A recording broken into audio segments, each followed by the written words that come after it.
हरे कृष्णा जय Jagannath. आजिकार morning thoughts रे हम डिस्कस करिबा उपवास विषय रे, फास्टिंग विषय रे। गत किछि मास ହେଲା बहुत सारा उपवास होची बा विशेष करी ए जो सीजन टा चले एथरे बहुत सारा उपवास थाए। जेमती गत भाद्रव मास रे झिया माने माँ माने बहुत उपवास करुथिले, एबे मध्य किछि उपवास करूचंती। से उपवास गुड़िकर सेमानंकर पालन विधि को जितेबाला मु देखे मते हस लगे टिके जेमती वास्तव रे कोन एमती हबा कथा कि टिके चिंता करंतु काहाकु जदी से विषय रे टिके कटुक्ति भली लागे तो क्षमा करिवे, प्रथम क्षमा मागे नउची। तो वास्तव रे माँ माने बा झियो माने सब काहे कि उपवास करंती। माँ माने जमती गत सीजन रे बुधेई ओषा चलथिला, बहुत माँ माने ओषा करुथिले सेमानक संतान मानकर मंगल पाई। हमर माँ माने मध्य आगुरु घरे करिसंती। झियो माने खुदरुकुणी इत्यादि ओषा करुथिले तांकर भाई मानकर मंगल पाई। बेले बेले भाबे जे भगवान वास्तव रे आंकर मंगल करंती ना ये भगवान कर मंगल करिया पई ओषा करूछंती। आपन कहबे एमती काई कहउछंती, काहे मु देखे से माँ माने जो ओषा करंती ठाकुरंग पई सब भोग पठांती। से भोगरे बेसिकली थाए चूड़ा चीनी नहले लिया, नहले लिया गुड़ मिसेक उखुड़ा ही थाए, नहले लिया ऊपर एमती गुड़ मेंचा कि रखा ही थाए। फूल दुब अति विशेष हेले कदली नहले किछि सेउ एमती किछि फलमूल किछि पठांती। सेमती खुदरुकुणी ओसारे मध्य सेमती हुए। नड़िया तो मास जाकर गोटे बोधे पूजा करिवार बोधे विधि अछि, मु जानिनि से बहि सेमती लेखा हेछि कोन। तो ये हूँ तांकर ठाकुर को जो प्रसाद प्रदान करती भोग पाई लागी पाई जहाँ पठाती या आउ सेमाने खाइबा पाई सुंदर सुंदर जिनस सब तैयारी करती प्रत्येक रविवार दिन बा बुधवार दिन जो ओषा करती। ठीक अरुआ अन्न इत्यादि साइज रे करि थांती खाइबा पाई बा सेमिया परोटा डालमा एमती बहुत सारा आइटम सुजी से बहुत बढ़िया भाव करती निजे खाइबा पाई। तो मते बेले बेले लागे गोटे जोठी जे भल ट्रीट पाउची ऑब्वियसली सीए श्रेष्ठ हबो। तो जदि जे ओषा करूची सीए भल ट्रीट पाउची आ जहां को पूजा करा जाउची सीए माने चूड़ा खाउची। आजिकली झियो मानू बा आजिकली पिला मानू जदि चूड़ा खाइबा कथा कहबो से माने आतु ताऊ खाइबेनी, किंतु ठाकुर को नेकी भोग दउचंती। बेले बेले से प्रश्न करते हम ठाकुर कौन एसबू खाइबे, एमती बहुत सारा प्रश्न आस केवल यही उपवास नुहति किंतु बहुत सारा उपवास हम माने करंती। जो उपवास सेमती किछि दिग आमे जानि न थाए, केवल आमे एई उपवास करिवा द्वारा बा आमे एई व्रत बा फास्टिंग करिवा द्वारा हमर किछि मंगल हबो। Basically it's a process of begging. एटा भगवान को मागिबार गोटे प्रक्रिया। भगवान आउ आमे तम ପାଇଁ ଏମିତି ଗୋଟେ ଓଷା କଲୁ ଏବଂ ଆମକୁ ଏଇ ସବୁ ଜିନିଷ ଦିଅ, ଆମ ଭାଇ ମାନଙ୍କୁ ଭଲରେ ରଖ, ଆମର ପିଲାମାନଙ୍କୁ ଭଲରେ ରଖ, ଆମର ଘର ପରିବାରକୁ ଭଲରେ ରଖ। ତ ଏମିତି ବିଭିନ୍ନ ଜିନିଷ ମାଗିବା ପାଇଁ କେବଳ ଆମେ ବ୍ରତ ବା ଉପବାସ କରିଥାଉ।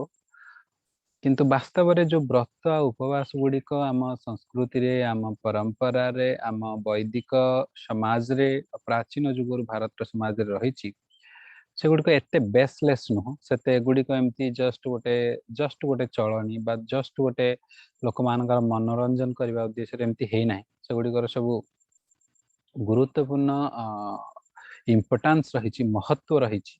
ଆଉ ବିଶେଷ କରି ମଣିଷର ସୁଖୀ ଜୀବନ ପାଇଁ, ସମୃଦ୍ଧବାନ ଜୀବନ ପାଇଁ ଏଇ ବ୍ରତ ଗୁଡିକ ଏମିତି କରାଯାଇଛି। ଦେଖନ୍ତୁ, ବ୍ରତ ଆଉ ଉପବାସର କେତୋଟି ଦିଗକୁ ଆମେ ଆଲୋଚନା କରିବା। ଆମେ ପର ମୁହୂର୍ତ୍ତରୁ ମୋର ଆଶା ରହିବ, ଯଦି ଆପଣ କେବେ କେହି ଏଇ ଭିଡିଓଟିକୁ ଦେଖୁଛନ୍ତି ପର ମୁହୂର୍ତ୍ତରୁ ଯଦି କିଛି ବ୍ରତ ବା ଉପବାସ କରୁଛନ୍ତି, ସେ ବ୍ରତ ବା ଉପବାସ କରିବାର ବାସ୍ତବ ମହତ୍ଵ ବା ତାତ୍ପର୍ଯ୍ୟକୁ ଆପଣ ହୃଦୟଙ୍ଗମ କରନ୍ତୁ, ତାପରେ କରନ୍ତୁ। ଦେଖନ୍ତୁ, ବ୍ରତ ବା ଉପବାସ କରିବାର ପ୍ରଥମ ଦିଗଟି ହେଉଛି ଆମର ସ୍ୱାସ୍ଥ୍ୟଗତ ଦିଗ। ଆମ ଫିଜିକାଲ ଦୃଷ୍ଟିକୋଣକୁ ରଖିକି ଆମ ବୈଦିକ ସମାଜରେ ଏମିତି ସବୁ କରାଯାଇଛି। ବୈଦିକ ୱେ ଅଫ୍ ଲାଇଫ, ଆମର ବୈଦିକ ଜୀବନ ଧାରାଟା ଯୋଉଟା କେବଳ ଶାସ୍ତ୍ରୀୟ ନୁହେଁ, ଏଟା ବୈଜ୍ଞାନିକ ମଧ୍ୟ, ଏବଂ ସବୁଠୁ ପ୍ରାମାଣିକ ବୈଜ୍ଞାନିକ ବୋଲି ମୋ ସୀମିତ ଜ୍ଞାନରୁ କହିପାରେ। କାରଣ ଦେଖନ୍ତୁ, गोटे चतुर्मास्या व्रत रही से चतुर्मास्या व्रतटा रे चारिटा जिनस बारण करा जाए कार्तिक आश्विन भाद्रव एवं श्रावण यही 4 मास हुए शायद।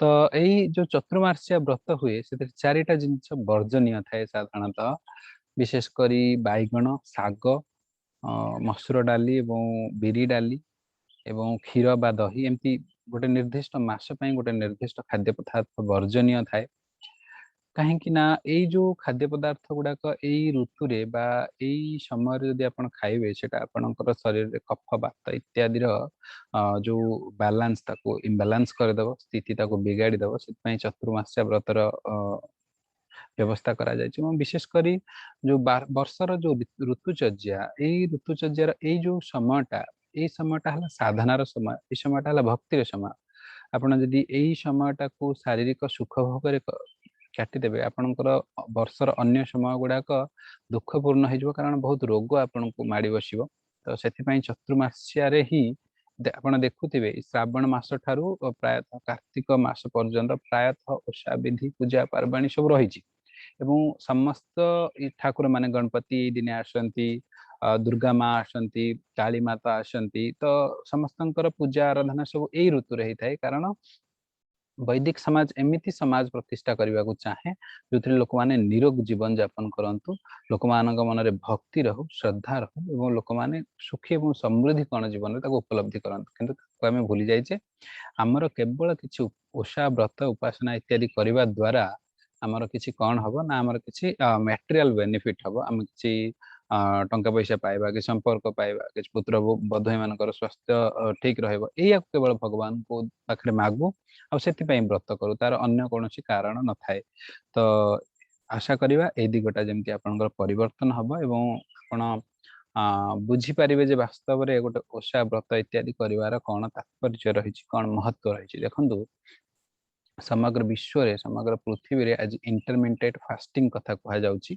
बा समयानुक्रमिक उपवास कथा कहुच्छी जो थे से कहते जे 16 घंटा आपन को दिन में उपास रहा पड़ो और 8 घंटा खाद्य ग्रहण करने पड़ो 16 घंटा आपण शरीर को बिना खाद्य आप रखिए जदि पानी इत्यादि प्रदान करिकी तेबे आपणकर शरीर शुद्ध हम आपणकर रक्त संचालन सुंदर हम एवं आपण दीर्घजीवी हो पारे निरोग जीवन यापन करें वर्तमान समग्र पृथ्वी रे केवल भारत रे न समग्र पृथ्वी रे लोक माने इंटरमिटेंट फास्टिंग को आपणाउछंती एवं कहीं कहीं या 16-8 करूछंती कहीं कहीं या 12 घंटा करूछंती कहीं या 14 घंटा 10 घंटा एमती करूछंती तो विशेष कर जदि 14 घंटा आपण उपवास रहिबे 10 घंटा खाइबे जदि 16 घंटा उपवास रहिबे 8 घंटा खाइबे जदि 12 घंटा उपवास रहिबे 12 घंटा जदि आपण खाद्य ग्रहण करिवे आपण शरीर रे बा 12 घंटा खाइबार अर्थ न 12 घंटा जाके आपण खाइबे माने सेही भितर ही आपण आपणकर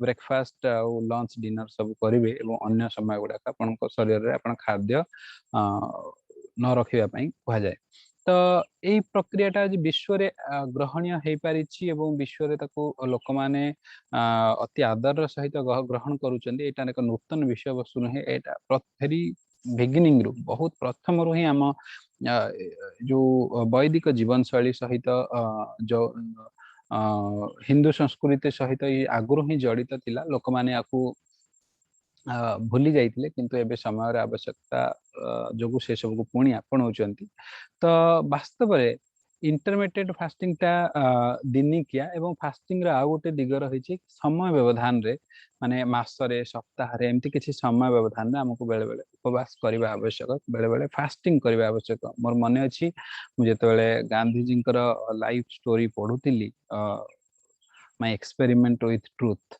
जो गांधी जी आत्मजीवन रही सत्यर प्रयोग से वर्णना करमती सी निरोग रहा प्रति रविवार दिन फास्टिंग करुले उपवास करुले तो उपवास बहुत महत्व रही उपवास वर्तमान आम स्वास्थ्यगत दिग को आलोचना करुचे कहीं आम देहपाई उपवास निहाती जरूरी देखु आम शरीरटा जहाँ आप देखुं जन्म हला बेले यही शरीर को आप धरिकी आसी नथिले बहुत गोटे सूक्ष्म शरीर गोटे छोटिया शरीर 3 केजी शरीर धरिकी जन्म होते किंतु आज जो शरीर आज सृष्टि होती शरीर एठू ही सृष्टि होती एई प्रकृति रू ही आनिक सृष्टि हेछि एवं ई शरीर पंच महाभूतर सम्मिश्रण गठित हेछि। पंच महाभूत कौन? पृथ्वी, जल, अग्नि, वायु, आकाश, ये जो पंच महाभूत रही earth, water, fire, air and ether, ये पंच महाभूत आम शरीर जेहेतु गढ़ा है, आम शरीर को मध्य जो पोषण तत्व आवश्यक, जो पोषक तत्व आवश्यक, ये मध्य पंच महाभूत पंच तत्व गढ़ा हवा आवश्यक। पंच आम किंतु समस्ते प्रायतः जो खाद्य खाऊचे से खाद्य केवल पृथ्वी तत्व को ही खाऊचे, जमती डाली हो गला, भात हो गला, शस्य हो गला, विभिन्न प्रकार जहाँ खाद्य खाऊचे से खाद्य प्रायतः बहुत परिमाण रे पृथ्वी उपादान रही। आमे समस्त पृथ्वी बहुत परिमाण रे खाऊचे, से पृथ्वी भली पेट तो आम समस्त बाहरी जाइए, चर्बी बाहरी सब आम सब पृथ्वी भली हो गले, आम से माने क्षिप्रता आमर नाही, से चंचलता आमर नाही, किंतु आमे वास्तव में से पांचटा जाक एलिमेंट्स, पांचटा जाक तत्व आम शरीर में ग्रहण करने आवश्यक। जमती आम डाली खाऊचे, राइस खाऊचे, रुटी खाऊचे, ये सब जिनस जमती विभिन्न प्रकार तरकारी खाऊचे, ये सब खाऊचे, ये पृथ्वी तत्व आम शरीर को माने पृथ्वी तत्व जोगाती। ठीक से भाव में आमको जल तत्व ग्रहण करिया पड़ो, आम समस्ते करुचे किंतु तार गोटे नियमितता रहना। आम शरीर 70% हूँ जल, पृथ्वी रे जमी 70% जल, सेमती आम शरीर में 70% उपादान रे जल भरी रही। तो आमको से अनुपात रे जल बा पानी पीवाई पड़ो, आमको वाटर कंजप्शन टा से लेवल रे करने पड़ो, एवं नियमित व्यवधान रे आमे कम खाद्य खाई कि बेसी जल पानी पीवा कथाटा चिंता करने आवश्यक। एवं परम मुहूर्त अग्नि, आमको अग्नि तत्व ग्रहण करिया पड़ो। आप भावे अग्नि तत्व केमती ग्रहण कर, निआ लगे देखिए आँ करके खाइबा कौन? अग्नि तत्व केमती ग्रहण हम ना? डीएसएल जड़े कि पाटी भर पकईदवा अग्नि तत्व ग्रहण करने ना? आज्ञा, अग्नि तत्व ग्रहण करने जमी बर्तमान मु अग्नि तत्व ग्रहण करुच्ची, खरारे बसी सकाल सकाल आप सूर्य किरण रे बसंतु, से आपको अग्नि तत्व मिल। सेमती बहुत परिमाण बहुत प्रकार फलमूल अच्छा, से फलमूल को खाइले डिफरेंट टाइप ऑफ स्पाइसेस सब अच्छा, जमी गोलमरीच, जीरा, आम संस्कृति रे बहुत जिन अच्छा, अदा रही, बहुत सारा अग्नि तत्व रही है, जो गुड़िक कि आप शरीर पाचन तंत्र को, जो पाचन प्रक्रिया को ताकू नियमित करी थांती। तो आम अग्नि तत्व ग्रहण करने दरकार, एवं आमको वायु तत्व ग्रहण करने दरकार। वायु तत्व केमती आम ग्रहण करवा ना? आम योगाभ्यास करवा, आम प्राणायाम करवा, एवं सकाळु सकाळु जो स्वच्छ वायु अच्छी से चलवा, जहाँफल कि वायु तत्व को ग्रहण करवा, परवर्ती जिन आकाश तत्व को ग्रहण करवा। आपन कहे सब जिन तो बुझिलु, टिके आकाश तत्व को केमती ग्रहण करवा? ऊपर को आ करके आकाश को खाइबा चेष्टा करी आकाश तत्व खाई हम ना? हम ना। आकाश तत्व को खाइबार अर्थ है, आकाश अर्थ कौन? आकाश अर्थ है शून्य। आपण को शून्यता भी खाइबा पड़ो। तो शून्यता केतेबेले आपण खाइबे ना? जितेबाला उपवास करिवे सेतेबेले आपणकर पेटरे किछि खाद्य न रहिबो, सेतेबेले शून्यता आपणकर उदर रहिबो, एवं सी शून्यता आकाश उपादान आम शरीर रे वर्तमान कम हो जाउची। एवं उपवास शब्दर अर्थ है उप कहले निकट, वास कहले अवस्थान करवा। तो विशेष करी आम जो भगवान का निकट रे अवस्थान करुचे, भगवान का निकटवर्ती हवापाई गोटे गोटे दिन बाहर करुचे, ताकू उपवास दिन बोली कहवा। किंतु आमे माने भगवान का निकट रे केमती वास करुचे मु जानिनी। अनेक लोक माने संक्रांति उपवास करती, संक्रांति उपवास करके निज छुआ हाथ रे बा पड़िशा घर हाथ रे भगवान का निकट रे निकट को भोग पठे दियंती, कदली नड़िया इत्यादि पठे दियंती। एवं मते लागे जेमती भगवान अपेक्षा करिक अछंती, से मिश्र घर कदली नड़िया आसला कि नहीं, से बेहरा घर लहुणी पठेले कि नहीं। भगवान सेमती अपेक्षा न थाए, भगवान आपण को अपेक्षा करिथांती। भगवान आपण को भक्ति को अपेक्षा करिथांती। जदि केबे उपवास करूछंती त निजे मंदिर को जानतु। एवं जहाँ बहुत सारा लोकन को मु देखि से माने निजे नड़िया खांती, निजे क्षीर पियंती, निजे फल खाया पसंद करती, किंतु भगवान को प्रदान करती। भगवान आपणकर बड़का बड़की जिनस खाइबा पसंद करती। भगवान आपणकर गुरुत्वपूर्ण जिनस को ग्रहण करती। आपण जीवन रे जोटा आपण बेस्ट बोली भावुचंती, ता बोली आपण माछ, आमिष, मांस इत्यादि को बेस्ट बोली भाविक भगवान को प्रदान करिवे। आपणकर जीवन में आपण जहां सठिक जिनस बोली जानिचंती, भगवान मध्ये प्रमाण करिचंती। श्रीमद् भगवत गीतार 9 अध्यायर 26 नंबर श्लोक रे, पत्र पुष्पम फलम तोयम यो मे भक्त्या प्रदच्छति तदहं भक्ति उपहृतम अस्मामि प्रयत्ता रसात्मनः तार अर्थ है पत्र फल पुष्प एवं जल ये चारिटा जिनस मत जी भक्तिर सहित ग्रहण करे तार भक्ति उपहार को मु ग्रहण करे स्वीकार करता है। तो आपड़ ये भावे परम जोगेश्वर कृष्ण जी समस्त ज्ञानर गारिमार उच्च वेदशास्त्र जी प्रणेता सी गोटे श्लोक भक्ति को दी थर कहीं कहते जे यो मे भक्त प्रदच्छति जे मते भक्तिर सहित प्रदान करे जो भक्त मते प्रदान करे तदहम भक्ति उपहार उपहृतम तार भक्तिर उपहार को ग्रहण करे। भक्ति शब्द तीथर कहवार अर्थ है भक्ति को भगवान गुरुत्व देवाई चाहिए पत्र पुष्प पुष्प फल और जल को तुम ग्रहण करे किंतु जो लोक मत भक्ति प्रदान करे तार भक्ति को ग्रहण करे। तो भगवान ये वास्तव में आपंकर भक्ति को ग्रहण करती आपड़ जब फर्दर संक्रांति उपवास करुँच निजे मंदिर को जावाई चेष्टा करते भगवान निकट में प्रणिपात कहतु भगवान शंकर उपवास करुँच तो भगवान शंकर भली गुणावली आपण जीवन में ढालतु भगवान शंकर ये समग्र संसार को विषमुक्त करने निजे हलाहल को पान करते किंतु आमे माने निजे भले रही अन्य जीवन में विष भर देवाई पछौनी।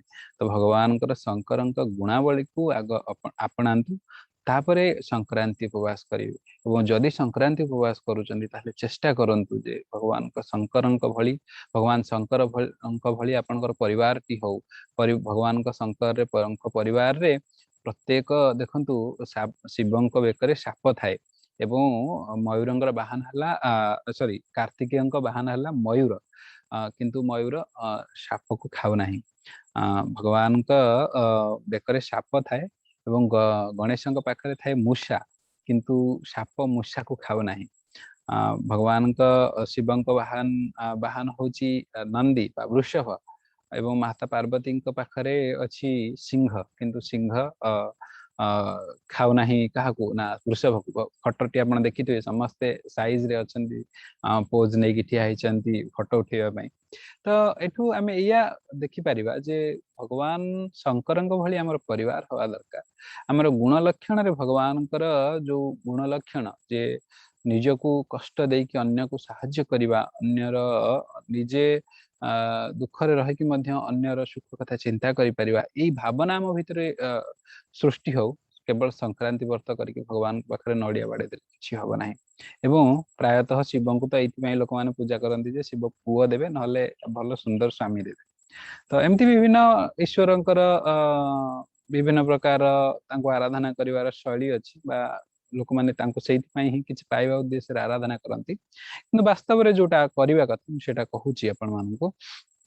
तो आउ उपवास आउ गोटे दिग रही आपड़ जो उपवास करेंगे से ईदर एलिमेंट खाइबे बा आकाश तत्व को खाइबे जाफल कि आपणकर शरीर में बैलेंस रहिबो पंच महाभूतर एवं आपण जितेबाला उपवास करेंगे से भगवान निकटतर हवापाई हेबे जो कह जाए साधु संग हरिनाम यही मात्र चाहे संसार जिणिते आर कोनो वस्तु ना यही संसार रे साधु संग करने द्वारा प्रणाम करने द्वारा भगवान नाम गुण इत्यादि कीर्तन करने द्वारा आपण भगवान निकटतर हो पारे।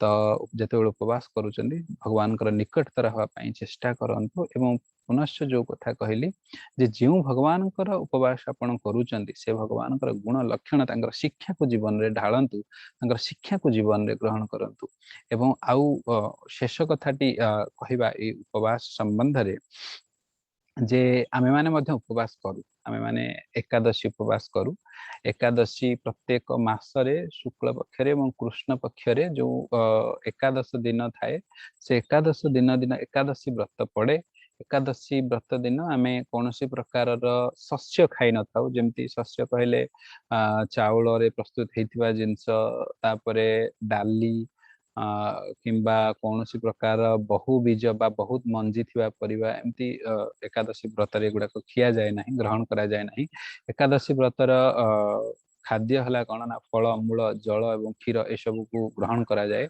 एकादशी व्रत रे एवं एकादशी व्रत करिवार सबुठ बड़ दिग होची एकादशी रे बहुत सारा नाम जप होता है, एकादशी हरि कथा हुए, एकादशी भगवान भजन कीर्तन हुए एवं एकादशी करने द्वारा आपणकर शरीर रे प्रति मासरे गोटे नियमित भाव में गोटे विशोधन प्रक्रिया आपणकर शरीर रे हम से विशोधन प्रक्रिया द्वारा आपणकर मानसिक शांति आसो एवं आप शारीरिक स्तर में सुस्थ रहे।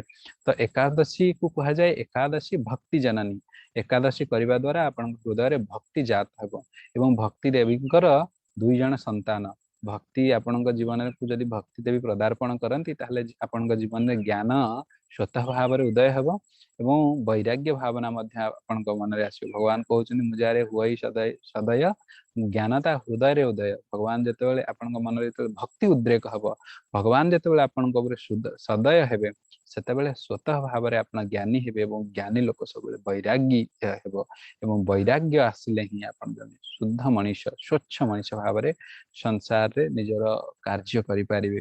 तो यही मात्र शेष कथा रहिबो। परम मुहूर्त रे जदि आपण ओषा करूचंती तेबे केवल भगवान को निकट को लिया उपरे गुड़ थोइकी बा चूड़ा उपरे चीनी थोइकी बा नड़िया कदली पठे देकी घरे निज पई सुंदर सुस्वाद प्रस्तुत पकवान सब करके खांतु नहीं। आपण जहाँ निजे खाइबा पई करूचंती सेया भगवान को अर्पण करंतु। आपण श्रद्धा रे जहाँ प्रदान करिवे भगवान को निश्चय ग्रहण करिवे एवं जितेबले भी उपवास करूचंदी भगवान को निकट को जातु, भगवान को मंदिर को जातु एवं निजे प्रणिपात करांतु, तांकर गुण इत्यादि को धारण करिया पई चेष्टा करंतु एवं आपणकर जो मेन दिगटा सेटा रही उपवास करिछि ता बोली मु भात खाइबिनी बा डाली खाइबिनी बा अन्य कोनोसी नियमित खाद्य पदार्थ खाइबिनी ता बोली 5 केजी फल खाइबी 2 लिटर क्षीर पीबी सेमती नहीं। आपण चेष्टा करिबे जते उपवास करूचंदी सेतेबेले जेमती आकाश तत्व को जमी शून्य तत्व को आपण शरीर में ग्रहण करेंगे। ग्रहण करने द्वारा नियमित व्यवधान रे जो डेली रे इंटरमीडिएट फास्टिंग कथा मुझे कहली दैनिक भाव में प्रारंभिक दिन में आप चेष्टा करेंगे जे 12 घंटा आप शरीर में खाद्य रहा 12 घंटा एटलिस्ट खाद्य न रहो माने जमती जदि आप 9टा को सकाळे खाऊचंती ताहले राति चेष्टा करेंगे 9टा पूर्व खाईदेवाई जहाँफल कि 12 घंटा आपणकर खाद्य आपण पेट को रेस्ट मिलिबो बा आपण शरीर को रेस्ट मिलिबो एवं सी नूतन संभावना सृष्टि करने पई निजको प्रस्तुत करिवो एवं सामयिक व्यवधान में मध्य उपवास करंतु। आपण जेकोसी उपवास आपण को सहज हो पारे सेटा करंतु एवं तार तत्व को जानिकी करंतु। जदि तत्व को जानिकी कौन जिनस करूचंती न जानिकी कौन जिनस करूचंती सेटा आपण जीवन में किसी भी फायदा देला भली मते लागु नाही। तो आशा एया रहिबो आउ कहांकर भावना भी जदि किसी क्षति पहुंचता है माध्यम तो क्षमा करिवे। हरे कृष्णा जय जगन्नाथ।